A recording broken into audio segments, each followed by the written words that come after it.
pour présenter l'étude sur l'édition, la situation de l'édition indépendante en France. L'étude a été confiée par la Fédération à David Demartis, qui est donc coordinateur de cette, qui a donc réalisé cette étude pour le cabinet DSG Conseil et pour la Fédération.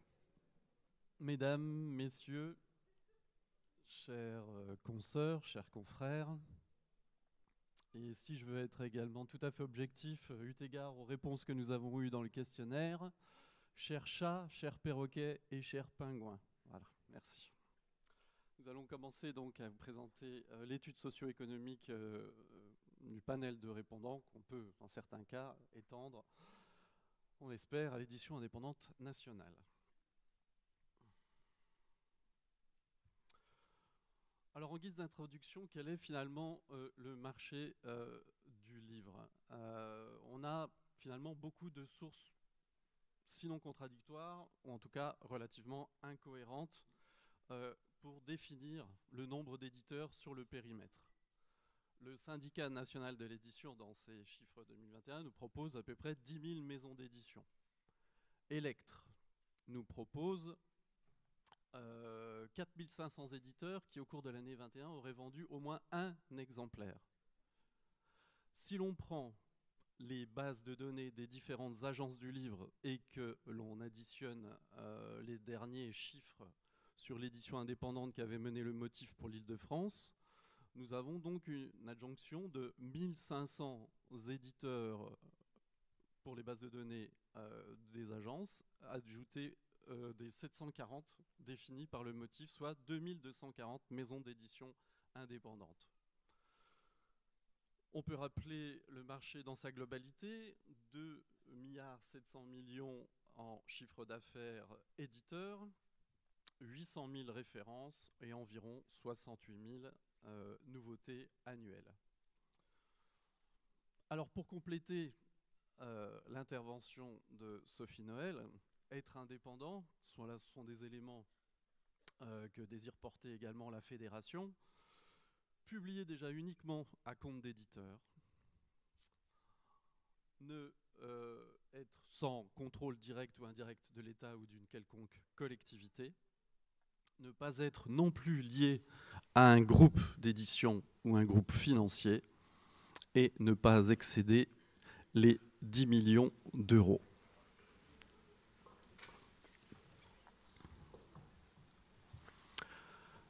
La méthodologie et les chiffres clés.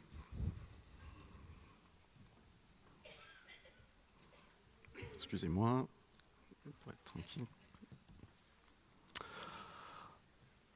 Donc cette étude a reposé sur un temps relativement court, eu égard à la décision qui a été prise de mener à bien ces assises. 4 mois de collecte avec de très nombreuses relances.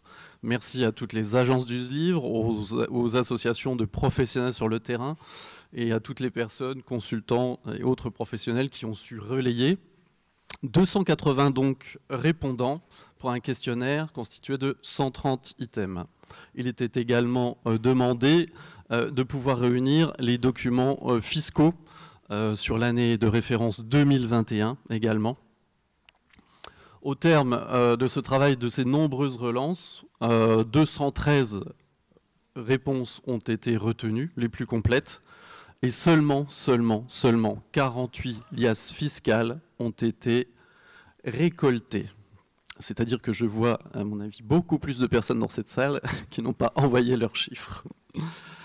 C'est un message pour la Fédération, hein. Rapprochez-vous d'elle pour transmettre ces éléments. Merci. Donc, évidemment, plusieurs biais méthodaux, hein. Cela représente environ 10% des éditeurs indépendants recensés par la FIL, donc la Fédération interrégionale du livre de la lecture, qui réunit en majorité les différentes agences du livre. Des catégories d'analyse qui sont établies évidemment en fonction du chiffre d'affaires, de l'activité. 130 items, donc des données déclaratives. Une très faible participation des éditeurs d'Île-de-France.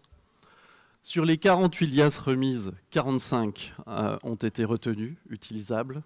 malheureusement, et une répartition géographique des répondants extrêmement déséquilibrée. Voici cette répartition, indique dans chaque département finalement quel est le nombre de réponses reçues. On peut repérer assez facilement également nos cours de géo, la fameuse diagonale du vide.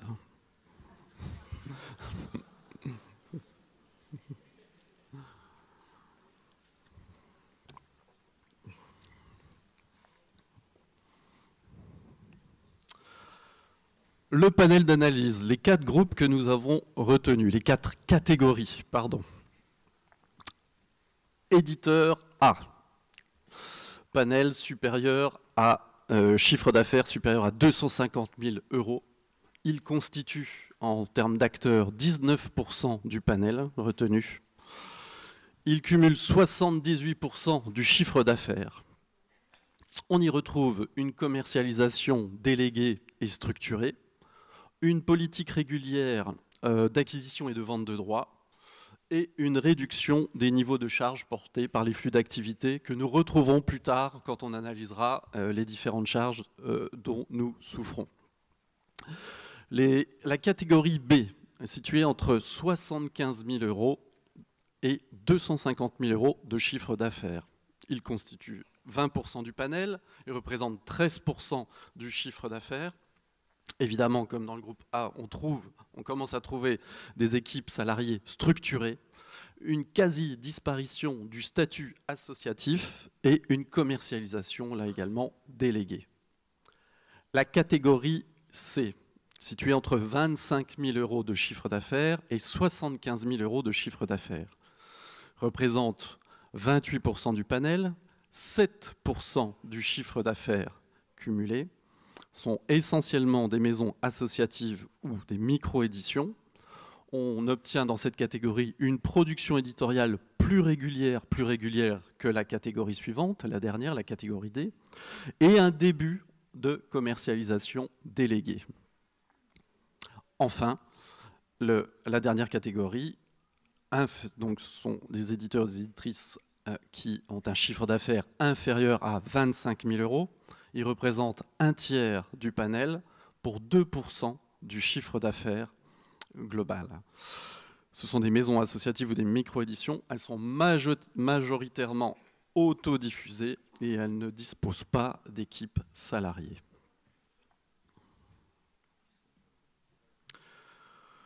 Les chiffres clés donc de ce panel, tout de suite.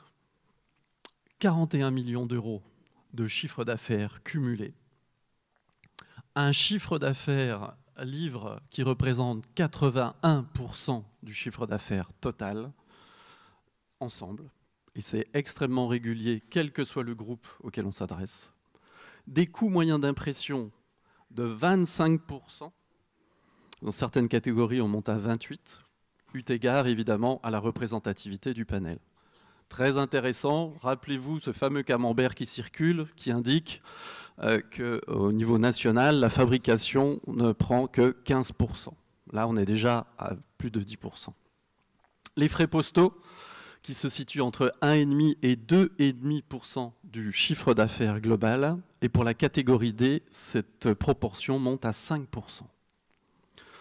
Le nombre d'auteurs total dénombré est proche de 11 000. Les droits d'auteur versés en moyenne ont été ramenés à 7,5%. On est plus proche de 7,6%. Bon, pour des soucis de clarté, il était plus simple de procéder ainsi. Attention, beaucoup de précautions sur cette projection. En effet, à partir du moment où nous avions donc une répartition de nos répondants au travers de nos 4 catégories et que nous prenions comme base les 2240 éditeurs indépendants potentiels au niveau du territoire national, nous avons donc fait cette répartition afin de pouvoir estimer ce qu'elle pourrait représenter justement sur l'ensemble du territoire. On en arrive donc à 337 millions € de chiffre d'affaires livres éditeurs, ce qui pourrait représenter 11,5% du chiffre d'affaires national, 230 000 titres disponibles, représentant également 2635 emplois, soit 20% de l'emploi salarié, représentant également 20 000 nouveautés annuelles, soit à peine le tiers de l'ensemble des nouveautés créées à l'année.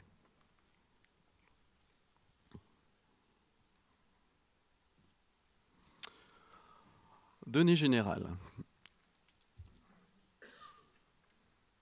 Les statuts que nous observons. 69% des répondants déclarent les statuts de leur maison d'édition comme étant société commerciale. Elles sont toutes indépendantes économiquement. Les statuts tels micro ou EIRL ne se retrouvent que dans les catégories C et D. Souplesse probable. Ce qui est intéressant de noter, c'est les statuts SIC et SCOP qui sont très très peu représentés, contrairement à ce qu'on peut observer par exemple dans le monde de la librairie. L'âge moyen des maisons d'édition au travers de ces différentes catégories. Pour les catégories ayant plus de 250 000 € de chiffre d'affaires, 24 ans en moyenne, quand les structures qui font moins de 25 000 ont quand même en moyenne 9 années d'existence. On pourrait le traduire ainsi de cette façon, les maisons qui ont moins de 10 ans d'activité peinent à dépasser les 25 000 € de chiffre d'affaires.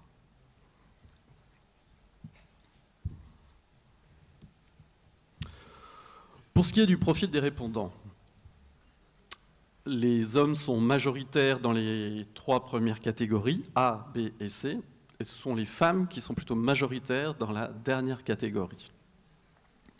Il faut plutôt le voir aussi comme une nouvelle génération, me semble-t-il, d'éditrices qui surgit. 23% pour ce qui est de la formation, 23% des répondants ont suivi une formation métier du livre. J'aurais peut-être dû... ce qui veut dire que les 3/4 des gérants ne viennent pas des métiers du livre, mais plutôt du marketing ou de la communication, ou ont suivi un cursus supérieur. Les éditeurs qui ont suivi un cursus métier du livre se trouvent plutôt dans les maisons d'édition les plus récentes, et donc dans les catégories C et D.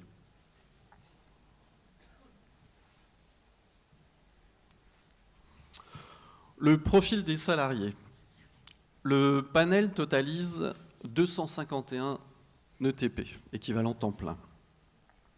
Seuls 32% des structures emploient un salarié. La catégorie A en emploie 85%. Ce qui signifie que les équipes salariées, de manière extrêmement claire, ne se retrouvent qu'à partir d'un seuil de 250 000 € de chiffre d'affaires, de manière régulière.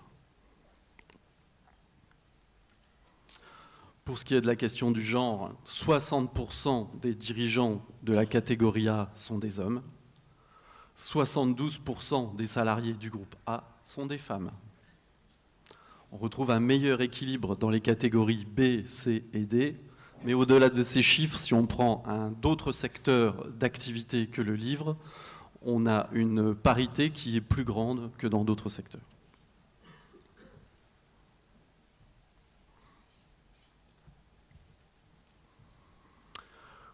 Toujours dans le profil des salariés, la formation initiale des salariés. Donc, comme on l'a vu, si 3 gérants sur 4 ne sont pas issus d'une formation au métier du livre, en revanche, plus d'un salarié sur 2 aujourd'hui provient d'une filière issue des métiers du livre.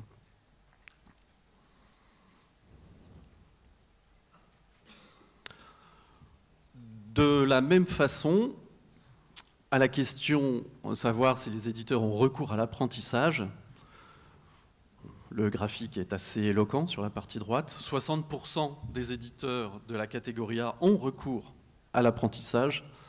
Dans les autres catégories, on en est très loin. Alors qu'il y a quand même de vrais besoins en personnel. Peut-être que là, il y a quelque chose à creuser auprès de nos façons de travailler.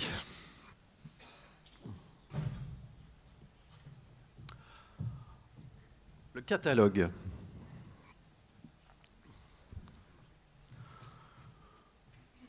Premier champ éditorial travaillé, roman, nouvelle, jeunesse, poésie, qui se retrouve très très haut, beaux-arts, bande dessinée. Ce premier champ éditorial travaillé fait apparaître le roman et la nouvelle à 39% dans les réponses. Si on ne regarde que la catégorie A sur ce segment de réponse, c'est la jeunesse qui l'emporte et non pas le roman et la nouvelle.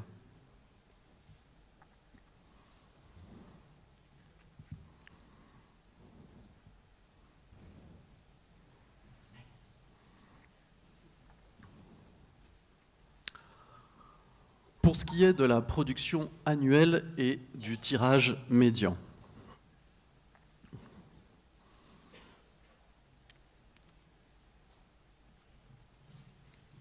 Donc le rapport entre la catégorie A et la catégorie D est de 1 pour 4 environ, 1 pour 5. Ce qui est de plus intéressant pour nous, c'était les déclarations au niveau du tirage. On voit qu'on s'échelonne de 2125 jusqu'à 500 exemplaires et qu'un des seuls éléments pour l'instant de référence que nous avions, encore une fois, c'était le tirage moyen présenté par le syndicat national de l'édition dans ses chiffres, qui présente en fait le tirage moyen à 5061 exemplaires. On voit qu'on en est très loin, même la catégorie, je dirais, la plus aisée financièrement, économiquement, est de 2 fois éloignée de ce chiffre. Le catalogue du panel, pour être un tout petit peu plus précis, représente en 2021 1900 nouveautés pour 20 000 ouvrages présents dans les catalogues cumulés et commercialisables. Environ 20% de ces titres sont du domaine public.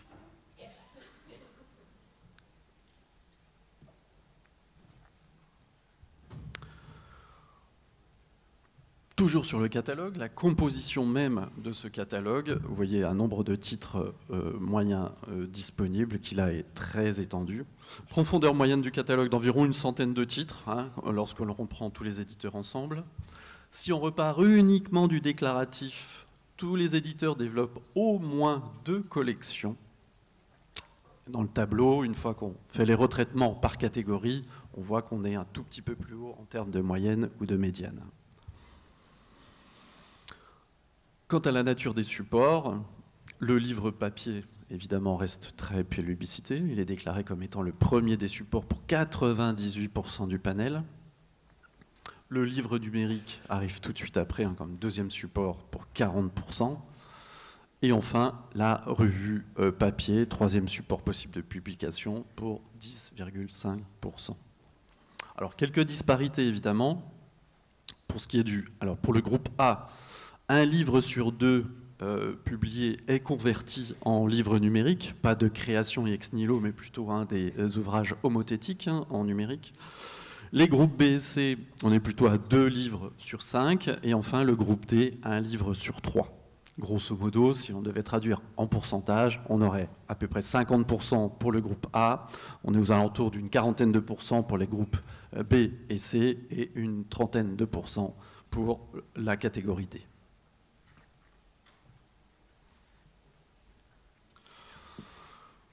Pour ce qui est des traductions présentes dans les catalogues. Les rapportés au catalogue, la proportion de titres traduits oscille entre 15% pour la catégorie A, dans son poids, à 28% pour la catégorie D. Ce qui est intéressant également, évidemment, c'est de prendre la première colonne titres traduits au catalogue, et on voit qu'il y a une progression. Plus l'activité est développée, plus le nombre de titres traduits au catalogue est important, ou en tout cas on a une déclaration de plus en plus significative de la part des éditeurs sur cette question.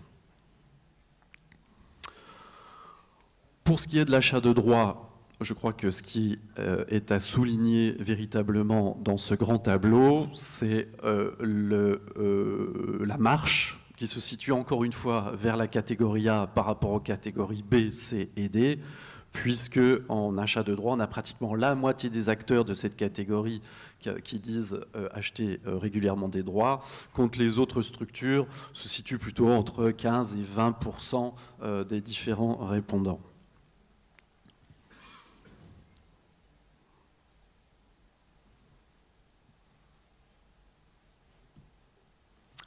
Structuration commerciale.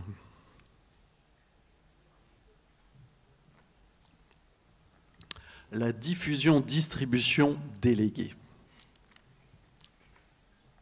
Ensemble, 59% des éditeurs sont diffusés. La proportion est plus importante sur la distribution, puisqu'elle monte à 68%. Si on prend l'intégralité des réponses, on s'aperçoit qu'on a eu 39 diffuseurs cités pour 35 distributeurs. Évidemment, si l'on se regarde le tableau, on voit qu'il y a évidemment une corrélation entre le développement de la structure et la diffusion-distribution déléguée, en tout cas sa structuration commerciale. Les flux de vente, mise en place, réassort et taux de retour. Des mises en place initiales qui s'échelonnent entre le quart et le tiers du tirage initial. Un réassort très faible pour toutes les structures situées en dessous de 250 000 € de chiffre d'affaires. Évidemment, dans la mesure où on est déjà quand même sur une mise en place relativement faible, un réassort qui suit le même schéma, taux de retour, évidemment, est assez bas, 14% ensemble. Comme nous disposons du tirage moyen par catégorie d'éditeurs et qu'on a les différents éléments de mise en place, de réassort et de taux de retour, eh bien, on s'est permis de faire une petite projection eu égard à des circonstances, ou en tout cas des questionnements sur l'écologie, sur le fait peut-être de trop tirer. Alors, d'un point de vue pour éviter de gâcher du papier, et je dirais d'une autre façon également de rationaliser la ressource. Est-ce qu'on ne tire pas trop? Est-ce qu'on ne dépense pas trop chez notre imprimeur? Et donc, en prenant en compte ces tirages moyens, on s'aperçoit que la surimpression éventuelle, attention, prendre des pincettes, se situerait peut-être aux alentours de 15% pour les éditeurs de la catégorie A et irait jusqu'à 65% pour la catégorie D, dans un schéma de mise en place et de réassort semblable. Donc, si on arrive à augmenter cette position en librairie, évidemment, ça pourrait être corrigé. Détail du chiffre d'affaires. Donc le poids du livre dans l'activité, vous voyez, on a une très grande cohérence finalement entre les différentes catégories. On est à peu près à 80% du chiffre d'affaires global qui est composé uniquement par la vente de livres. Alors attention, là on a un biais supplémentaire qui peut apparaître dès lors qu'on va traiter de ce genre de chiffres, puisque dans les structures A, on la limite de par le faible nombre de liasses fiscales de documents comptables qu'on a reçus à 250 000 et plus.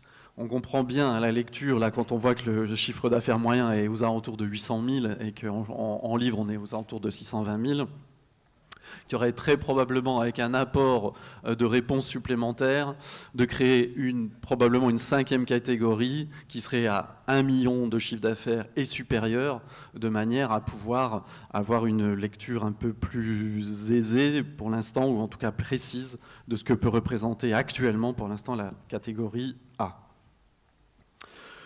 Les chiffres d'affaires moyens des catégories B et C sont équilibrés. Le CA livre moyen global, 81%.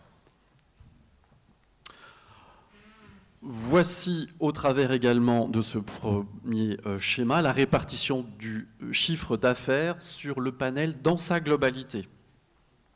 La librairie indépendante représente 38% et est le premier canal de vente de l'édition indé. En tout cas de ce panel. Les ventes propres via les sites des éditeurs, de salons et la VPC représentent ensemble 27%. 75% des éditeurs disent posséder un site marchand. Pour éclairer votre lanterne, ce fameux 17% qui apparaît sur fond gris derrière moi et qui est signifié par « autres », ce sont en fait des lieux qui ne sont pas habitués à recevoir traditionnellement du livre. Des épiceries, avec le développement, là, depuis 1 an ou 2 ans, des VPC dans les salons de tatouage, et ainsi de suite. C'est ça, ce fameux « autre ».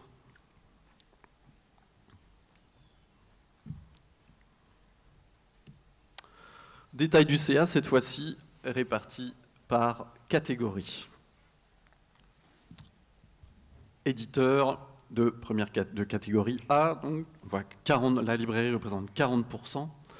Tout de suite, derrière, une diversification donc, des canaux de vente avec 16% pour ces magasins qui ne sont pas traditionnellement présents sur le marché du livre, et en direction également de la vente en ligne.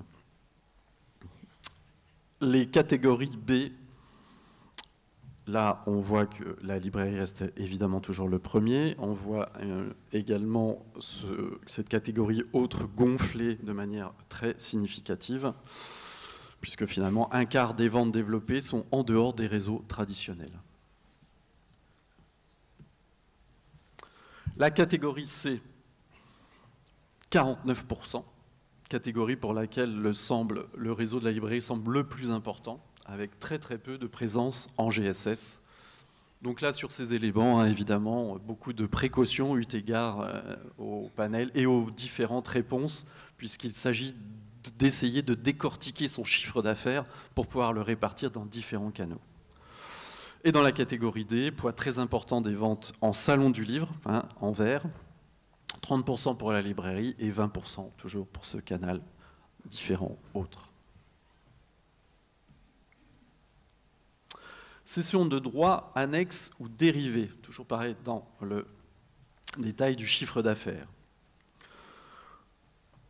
Proportion d'éditeurs cédant des droits, un éditeur sur 5 cède des droits et un éditeur sur 2 pour la catégorie A. Mais la part du nombre de titres cédés reste tout de même assez faible eu égard au catalogue. La cession de droits audiovisuels, bon bah là le tableau parle de lui-même je crois, hein. C'est un éditeur sur 10 de la catégorie A y parvient et aucun pour les structures C et D. Une corrélation, elle a également probable en termes de développement, correspond à une certaine forme de notoriété et donc d'être repérée. Économie des structures éditoriales. Quelques éléments d'exploitation. 48 liasses collectées, 45 exploitables, donc un taux de réponse de 2% environ sur la totalité du panel. Donc, merci. Une simple mise en abîme, donc, d'une plus large observation future, évidemment. Comparaison, donc, du chiffre d'affaires questionnaire et du panel. On a une assez bonne cohérence, donc on est quand même plutôt rassuré. Ce qui nous intéressait plutôt, c'est d'aller chercher un certain nombre d'éléments de charge qui pourraient enfin nous servir de référence, à l'instar de ce qu'a pu réussir à faire la librairie. Pour les structures A, on voit qu'il y a un glissement qui s'opère. Tout à l'heure, on parlait donc de pouvoir travailler avec le développement sur un certain nombre de flux pour contraindre les charges externes. C'est ce qui s'opère. On le voit, elles sont à 41% sur les charges externes, loyer, ce genre de choses. Mais qui est compensé du coup par l'équipe salariée. Et donc, on se retrouve avec des niveaux différents. C'est plutôt dans la structuration de ce rapport entre les charges externes et la masse salariale que ça change, avec évidemment les structures B et surtout C et D, qui là on voit que la masse salariale est sans commune mesure. Bien moindre, évidemment. Mais elles n'ont pas la capacité de pouvoir négocier suffisamment et donc de contraindre leurs différentes charges qui montent à des niveaux quand même extrêmement importants. Donc je le répète, poste équivalent pour toutes les catégories, coût d'impression qui pèse pour près de 25% quand on n'est pas de temps en temps à 1, 2, voire 3 points de plus. Donc avec l'apport de vos liasses fiscales, on pourra affiner tout cela. Niveau de rentabilité, résultat net.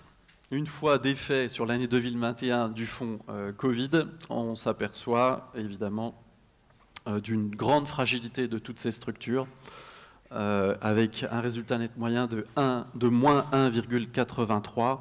Les structures D, évidemment, je dirais, sont peut-être plus souples, agiles, moins d'encours de production, et donc présentent un résultat net de 9%. Attention, remis en valeur, on est autour quand même de 1 000 €, ce qui n'est pas très, très important. Les auteurs. La politique d'auteur. Moyenne des droits d'auteur déclarés cohérente. On se retrouve à peu près entre 9 et 12%. On remarque également une forte volonté de fidélisation des auteurs pour les plus petites structures. Plus d'une structure sur deux arrive à verser des avaloirs. Et les montants qui figurent sur le peu de liasses qui étaient à nos dispositions montrent un montant de droits aux alentours de 7,5%. Perception, rétribution, Sophia. 20% des éditeurs de la catégorie D disent en percevoir, plus de 50% pour les catégories A, B et C. Dans la répartition ensuite de ces rétributions, eh bien là, le seul qui pose un petit problème, qui va demander pédagogie, c'est la catégorie D, puisque 16% seulement semblent être reversés auprès des auteurs, quand tous les autres sont bien à 50%.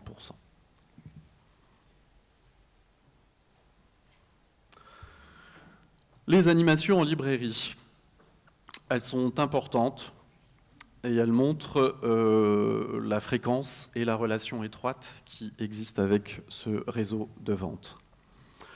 Peut-être plus surprenant, c'était finalement la part des animations en médiathèque sur laquelle on focalise peut-être moins et qui reste quand même assez importante. Je pense qu'il y a peut-être aussi quelque chose à travailler dans ce sens-là.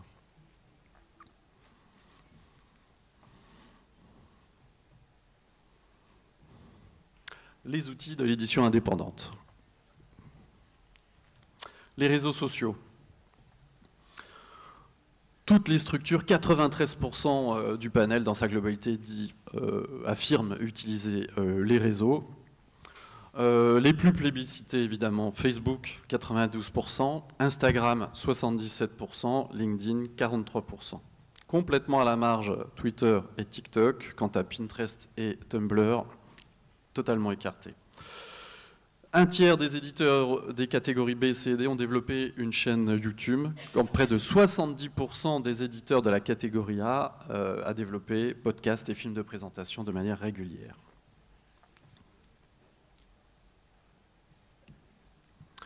Pour ce qui est des outils de gestion interne, 75% des éditeurs ne disposent d'aucun outil d'aide à la gestion. Plus de 9 maisons sur 10 pour les catégories D, soit, mais d'une maison sur deux pour toutes celles qui font plus de 250 000 € de chiffre d'affaires. Lorsqu'un éditeur dispose d'un logiciel de gestion dédié, c'est un logiciel propriétaire, 3 fois sur 4, d'open source à 16%, et enfin un propre outil développé en interne pour à peu près 10%, 11%. Quelques observations, s'il vous plaît. Production, dispositif d'aide à la publication et à la traduction variés et adaptés finalement pour toutes les tailles de maisons d'édition. Peut-être des tirages moyens relativement mieux maîtrisés ou inférieurs de ce qu'on peut observer au niveau des standards nationaux. Et peut-être aussi pour l'instant un recours encore limité à l'impression à la demande ou l'impression numérique, eu égard aussi au façonnage encore peut-être limité que cette technologie permet. En termes économiques, une capacité d'investissement limitée, à un niveau de rentabilité faible, moins qu'on puisse dire, qui ne permet donc pas de créer un autofinancement suffisant pour déclencher un investissement ou un crédit supplémentaire. Travailler la diversification des sources de revenus et chercher à développer les ventes de droits pourrait être un axe de travail, et développer sûrement et s'équiper d'outils de gestion à l'activité, ça me semble primordial. Pour ce qui est des perspectives, plus grand travail de proximité, certes, avec la librairie, le maintenir, et peut-être développer ou montrer un peu plus aussi avec la bibliothèque et les médiathèques.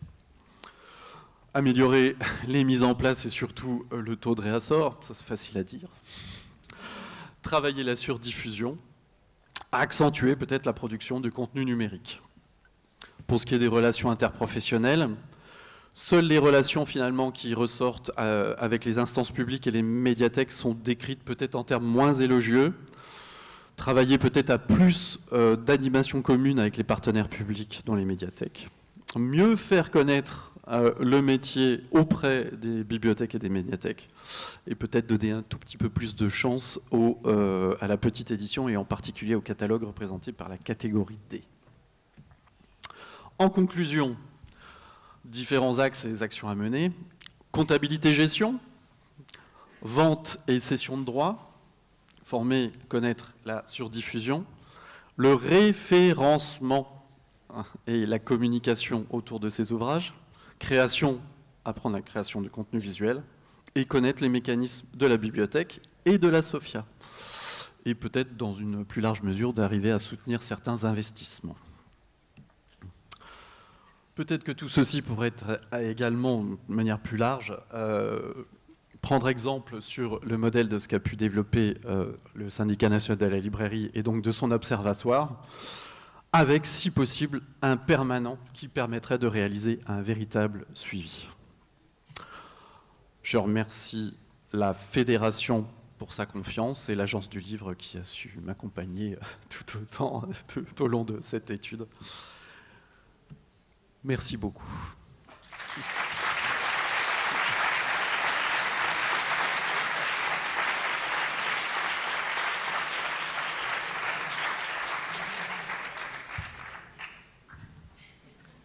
Quelques questions? Oui, on a quoi? On a combien de temps? Il nous reste quoi? 10 minutes? Non? On me dit non? Oui, non? Parce que...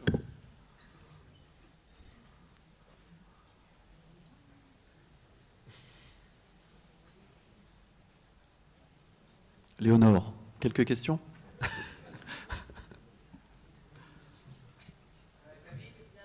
Ah, alors bon, moi j'en ai un de micro, voilà, donc je vais déjà me rapprocher. En me déplaçant, je vais poser une question, moi. GSS, ça veut dire quoi? Une grande surface spécialisée, tel type Cultura. Voilà, bah merci. Alors, j'ai vu une main se lever là. Oui, bonjour, Tristan Duffier, édition du Chemin des Crêtes. Sur le chiffre d'affaires, il y avait une partie livre et il y avait une partie autre. Quelle est cette autre façon de gagner de l'argent qu'en vendant des livres pour un éditeur? Alors, cette autre partie pour gagner de l'argent, dès lors qu'on est plutôt dans les catégories C, D et encore jusqu'à B, pas mal de prestations de la part de l'éditeur, des synergies, ce genre de choses, des études, des cours à la fac, ce genre de choses. Et quand on est plutôt dans les catégories A, là, c'est plutôt des produits de cession, dérivés, annexes, ce genre de choses qui intervient. Ouais, tout à fait.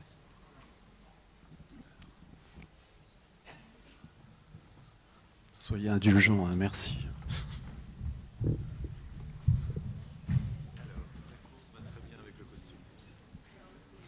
Bonjour, merci pour votre présentation. Juste une petite remarque sur le tirage. Je pense que l'édition indépendante, autonome, enfin, comment on veut s'appeler, on travaille nous sur un temps qui est long. C'est-à-dire que moi, par exemple, je tire 1000 exemplaires, je vais peut-être mettre 10 ans, mais je vais tout vendre et je vais retirer au bout de ces 10 ans. Voilà, juste une petite... Oui, vous avez tout à fait raison. Bon, vous voyez, le temps était imparti, il y a énormément de choses. J'aurais voulu aussi mettre ça en corrélation justement avec, alors si on le traduit en termes économiques, on a des cycles d'exploitation extrêmement longs en fait sur nos titres, puisqu'on travaille sur du fond, ce qui explique aussi des développements extrêmement lents. On est à 9 ans en moyenne pour des maisons d'édition qui n'ont pas encore dépassé 25 000 €. Quand finalement on regarde au niveau des pouvoirs publics, on a, je dirais, quand on est en termes de création d'entreprise, 3 ans sur lequel on va faire attention aux impôts et ensuite une remise à niveau au bout de la 3e année. Bon, on s'aperçoit que sur nos activités, on est 2, 3, 4 fois plus long que ce qu'on pourrait observer en moyenne dans d'autres secteurs. Oui, tout à fait, je l'entends bien. Ouais, oui. Ah.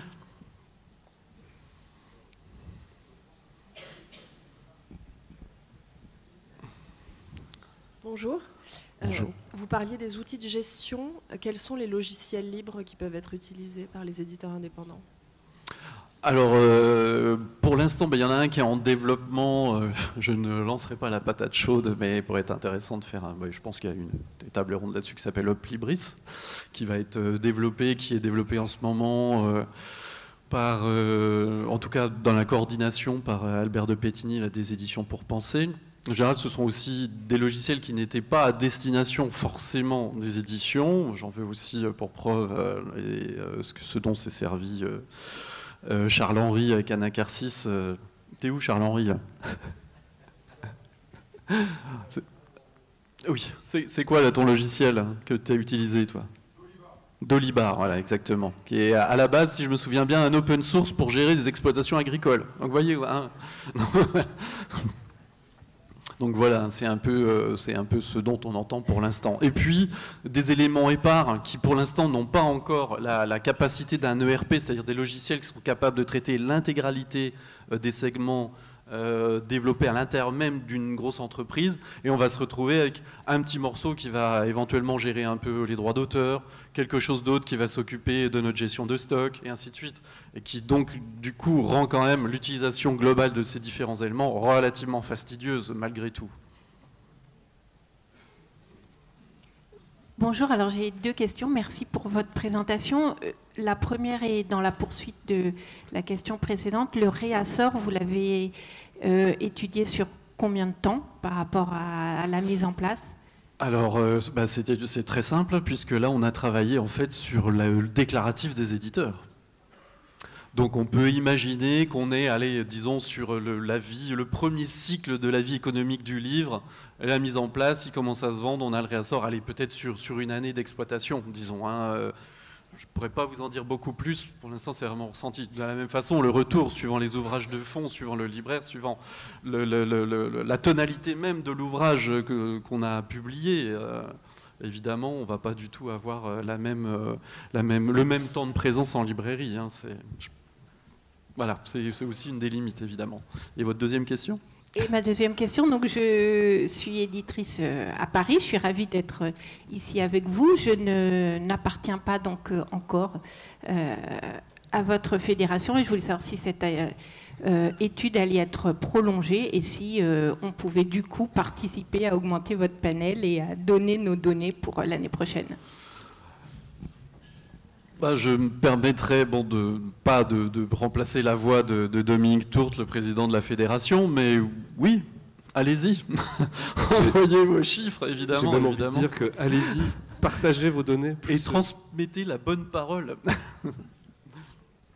Profitez des salons du livre pour en parler auprès de vos confrères et consoeurs.